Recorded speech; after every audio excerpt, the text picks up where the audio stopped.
Sa atas ni Pangulong Ferdinand R. Marcos Jr., formal na pong binuo ang Independent Commission for Infrastructure o ICI sa bisa ng Executive Order No. 94. Ang layunin ng komisyon, ito ay magsasagawa ng malalim at walang kinikilingang investigasyon sa mga ulat ng katiwalian, maling paggamit ng pondo at irregularidad sa mga flood control at iba pang proyektong pang-infrastruktura ng pamahalaan sa nakalipas na 10 taon. The Commission has been granted broad investigative powers, including the authority to issue subpoenas, recommend the filing of criminal or administrative cases, coordinate with prosecutorial and disciplinary bodies, and request relevant documents such as books, contracts, bank records, and other materials needed for its investigation upon proper request or representation to the appropriate authorities. To lead this task, the President has appointed individuals of proven competence, integrity, and deep familiarity with infrastructure, finance, and institutional reform. Rogelio Babe Singson, Commission Member. Mr. Singson brings decades of direct experience in both the planning and execution of major government infrastructure projects. As former Secretary of the Department of Public Works and Highways, he led one of the most significant reform efforts in the agency's history, introducing systems to promote transparency, eliminate ghost projects, and ensure proper use of public funds. He also served as head of the Bases Conversion and Development Authority, where he managed large-scale land and infrastructure development.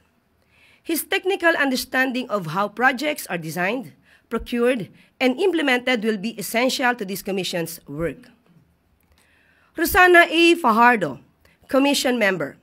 Ms. Fajardo is a certified public accountant and currently the country managing partner of SGB & Company, the Philippines' largest professional services firm. She has over 3 decades of experience in auditing, internal controls, and risk management, especially in identifying weaknesses in financial systems and operational processes. She has worked across both public and private sectors to help organizations defect fraud, strengthen governance, and build more accountable institutions. Her technical insight and financial acumen are critical in following the trail of public funds and determining where leakages and irregularities may have occurred. Mayor Benji Magalong, a special advisor and who will act as investigator for the ICI. Mayor Magalong is a career law enforcement officer who served as Deputy Director General of the Philippine National Police and as former Director of Criminal Investigation and Detection Group, or CIDG. He handled sensitive, high-impact investigations and helped lead institutional reforms in law enforcement through intelligence-driven forensic-based approaches. As mayor of Baguio City, he has continued to apply his strict standards of transparency and accountability in local governance. His experience in leading difficult investigations, uncovering internal wrongdoing, and enforcing compliance makes him a strong asset to this commission. The announcement of the chairperson of the commission will be made by the President in the coming days. Voluntaryo ang pagtanggap nila sa tungkulin na ito.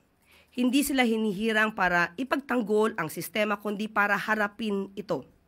Bawat isa sa kanila ay may mahabang karanasan sa pagtukoy ng mga problema sa loob ng mga institusyon at sa pagpapatupad ng mga reforma sa malalaking organisasyon.